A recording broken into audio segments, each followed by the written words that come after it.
할렐루야. 하나님께서 오늘도 우리를 이 귀한 은혜의 자리로 부르신 줄로 믿습니다. 우리 옆에 계시는 분들과 함께 인사해 보도록 할까요? 사랑합니다. 축복합니다. 잘 오셨습니다.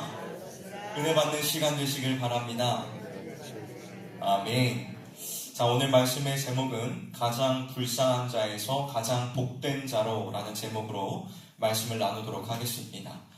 문화인류학자이자 심리학자인 어니스트 베커라는 사람은 그의 저서인 죽음의 부정에서 인간의 본성에 관한 매우 날카로운 통찰을 제시하였습니다. 그는 인간이 행하는 모든 사회적 활동과 욕망의 가장 깊은 밑바닥에는 죽음에 대한 본능적인 공포가 자리 잡고 있다고 진단했습니다.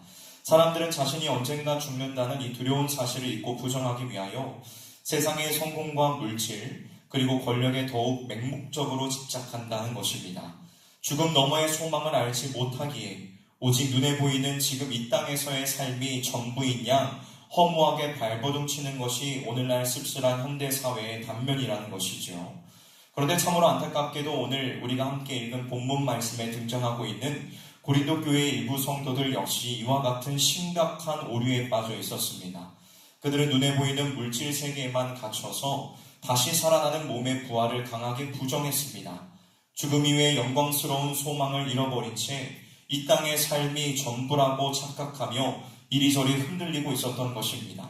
오늘 이 새벽 사도 바울의 단호하고 분명한 선포를 통하여 부활의 진리가 왜 우리 신앙의 절대적인 기초인지를 함께 나누기를 소원합니다.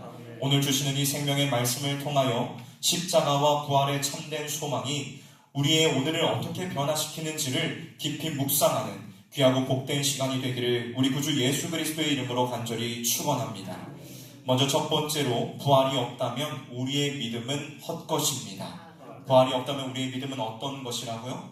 헛것입니다. 오늘 본문 13절과 14절을 보면 사도 바울은 몸의 부활을 강하게 부인하는 자들을 향해 아주 단호한 어조로 반박하고 있습니다.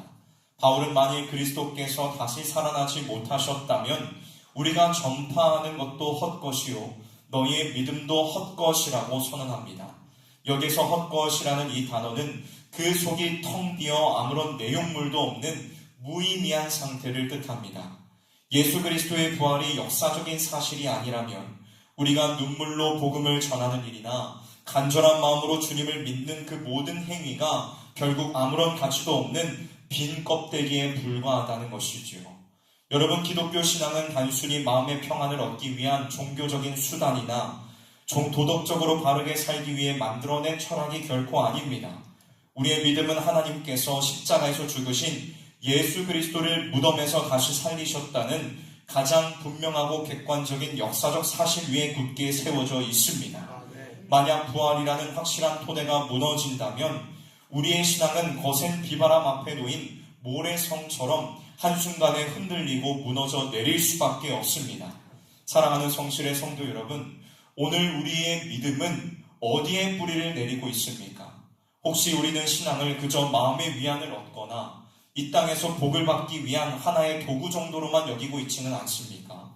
내 감정이 뜨거울 때에는 믿음이 있는 것 같다가도 삶의 문제가 닥쳐 마음이 식어지면 금세 흔들려 버리는 그러한 연약한 모습에 머물러 있지는 않은지 우리는 한번 우리의 삶을 돌아봐야 합니다. 세상 사람들은 부활의 참된 소망을 알지 못하기에 언젠가 사라져버릴 세상에 썩어져버릴 가치관에 자신의 온 삶을 겁니다. 하지만 우리는 속이 텅 빈 세상의 그러한 유혹들에 결코 마음을 빼앗겨서는 안 됩니다. 여러분, 부활은 단순히 먼 미래의 이야기가 아니라 오늘 내가 딛고 서 있는 신앙의 가장 견고한 바닥입니다. 기초입니다. 죽음을 이기신 예수 그리스도의 부활이 역사적인 사실임을 굳게 믿을 때에 우리는 비로소 세상의 어떠한 거짓된 사상과 철학 앞에서도 당당할 수 있습니다. 눈에 보이는 현상에 일희일비하지 마십시오. 변하지 않는 부활의 진리 위에 내 삶의 기초를 깊이 내리시기를 주님의 이름으로 축원합니다. 헛된 것을 쫓아 방황하던 삶을 멈추고 다시 사신 주님만을 내 삶의 유일한 기초로 삼아 흔들림 없이 믿음의 길을 완주하는 저와 여러분이 되시기를 주님의 이름으로 간절히 축원합니다. 다음 두 번째로 부활은 우리의 죄가 용서받았다는 확실한 증거입니다. 부활은 무엇에 대한 확실한 증거라고요? 맞습니다. 우리가 용서받았다는 것에 대한 확실한 증거입니다. 오늘 본문 17절 말씀을 보면 사도 바울은 그리스도께서 다시 살아나신 일이 없으면 너희의 믿음도 헛되고 너희가 여전히 죄 가운데 있을 것이라고 아주 분명하게 선언하고 있습니다. 예수 그리스도께서는 우리가 지은 모든 죄의 무거운 짐을 홀로 다 짊어지시고 십자가 위에서 하나님의 무서운 진노를 대신 받으셨습니다. 믿으시죠? 만약 예수님께서 십자가에서 죽으신 채로 차가운 무덤 속에 그대로 계속 머물러 계셨다면 그것은 우리의 죄값이 아직 온전히 치루어지지 않았다는 뜻이 됩니다. 그러나 성부 하나님께서는 십자가에서 흠없고 완전한 제물이 되신 예수님을 사망 권세 아래 그대로 내버려 두지 않으시고 무덤에서 다시 살리셨습니다. 부활은 곧 그리스도의 십자가 대속이 완전히 성취되었으며 예수 그리스도 안에 있는 우리가 완전히 용서받고 의로운 자가 되었다는 하나님의 가장 위대하고 확실한 선포인 것입니다. 사랑하는 성실의 성도 여러분, 오늘 우리의 내면을 짓누르는 무거운 정죄함에서 이제는 완전히 자유해지시기를 바랍니다. 우리는 예수 그리스도의 보혈로 모든 죄를 씻음받고 의롭다 하심을 얻은 거룩한 하나님의 백성들입니다. 우리는 더 이상 진노의 자녀들이 아닙니다. 하나님께서 부르신 하나님의 백성들입니다. 거룩한 나라요 그의 소유된 백성들이심을 믿으시기를 바랍니다. 그러나 원수 마귀는 끊임없이 우리의 과거를 들추어내며 속삭입니다. 네가 그렇게 하면서도 그러면서도 성도라고 말하느냐? 너의 그 추한 잘못을 하나님이 정말 용서하시겠느냐? 라며 우리의 죄책감을 감옥에 가두려고 합니다. 이러한 거짓된 참소에 속아 여전히 죄의 종인 것처럼 고개를 숙이고 절망의 자리에 주저앉지 마시기를 바랍니다. 사랑하는 성도 여러분, 부활의 주님을 바라보십시오. 부활의 주님을 바라보십시오. 주님의 부활은 우리의 모든 허물이 남김없이 씻겨졌음을 증명하는 하나님의 영수증과 같습니다. 나를 자꾸만 뒤로 끌어내리려는 그 모든 어두운 생각과 과거의 뼈아픈 상처들을 부활의 능력으로 단호하게 끊어내십시오. 내 행위에 어떠함에 상관없이 나를 완벽하게 의롭다고 불러주시는 그 하나님의 선언을 굳게 믿고 일어서야 합니다. 더 이상 나 자신을 정죄하지 마십시오. 부활하신 주님과 하나로 연합된 자답게 참된 자유와 기쁨을 마음껏 누리며 당당하게 살아가십시오. 나를 새롭게 빚어가시는 주님의 그 손길을 기대하면서 오늘도 거룩한 자부심을 가지고 삶의 자리로 나아가는 저와 여러분이 되시기를 주님의 이름으로 축원합니다. 마지막 세 번째로 우리는 세상에서 가장 복된 자들입니다. 우리는 세상에서 어떤 자들이라고요? 우리 옆에 계시는 분들과 같이 한번 인사해 보십시오. 나는 세상에서 가장 복된 자입니다. 당신은 세상에서 가장 복된 자입니다. 아멘이시죠? 저와 여러분은 예수 그리스도의 죽으심과 부활을 진정으로 믿고 있는 저와 여러분은 세상에서 가장 복된 자들입니다. 오늘 본문 19절에서 사도 바울은 만일 그리스도 안에서 우리가 바라는 것이 다만 이 세상의 삶뿐이면 모든 사람 가운데 우리가 가장 불쌍한 자일 것이라고 말씀합니다. 왜냐하면 만약 죽음 너머의 부활과 영원한 생명이 없다면 십자가의 좁은 길을 걷기 위하여 세상의 편안함을 포기하고 고난을 묵묵히 견뎌내는 성도의 삶만큼 어리석고 불쌍한 것은 없기 때문입니다. 그러나 예수 그리스도께서는 사망 권세를 완전히 깨뜨리시고 무덤에서 분명히 다시 살아나셨습니다.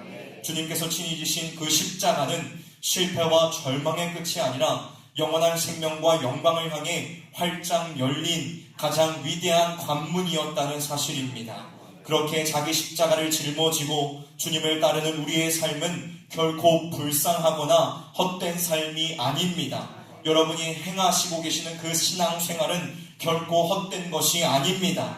장차 썩어 없어질 이 땅의 것들을 기꺼이 내려놓고 그 누구도 빼앗을 수 없는 영원한 생명을 소유하였기에 우리는 이미 온 우주에서 가장 존귀하고 복된 존재가 된 것입니다.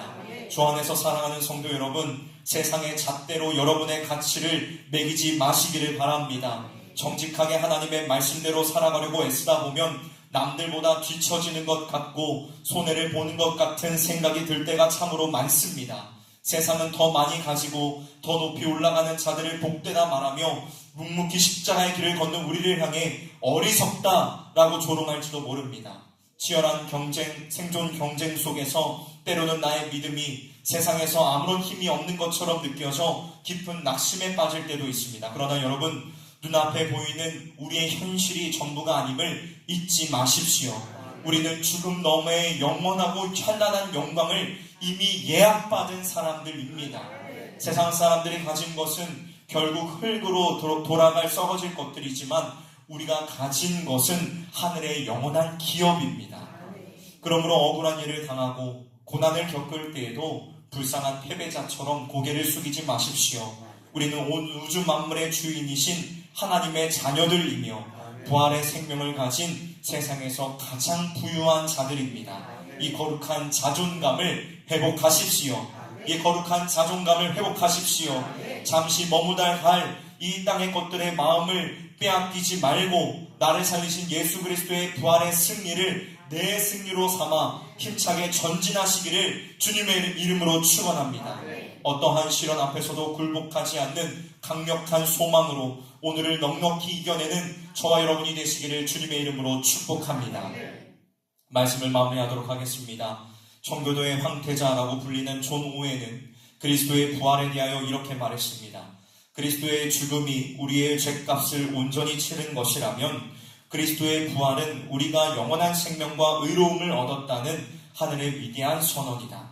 여러분, 우리는 결코 죽음으로 끝나버릴 허무하고 불쌍한 존재가 아닙니다. 예수 그리스도의 십자가 피로 값주고 사신 다 된 부활의 영원한 생명을 소유한 하나님의 존귀한 자녀들입니다. 그러므로 사랑하는 성도 여러분, 더 이상 눈에 보이는 세상의 헛된 성공이나 실패의 마음을 빼앗겨 이리저리 흔들리지 마십시오. 나를 짓누르는 거짓된 정죄함과 현실의 무거운 짐들을 십자가 앞에 모두 내려놓으시기를 주님의 이름으로 축원합니다. 나를 살리시기 위하여 십자가에서 자기 생명을 내어주시고 부활하신 예수 그리스도의 그 크신 은혜만을 가슴 깊이 새기며 나아갑시다.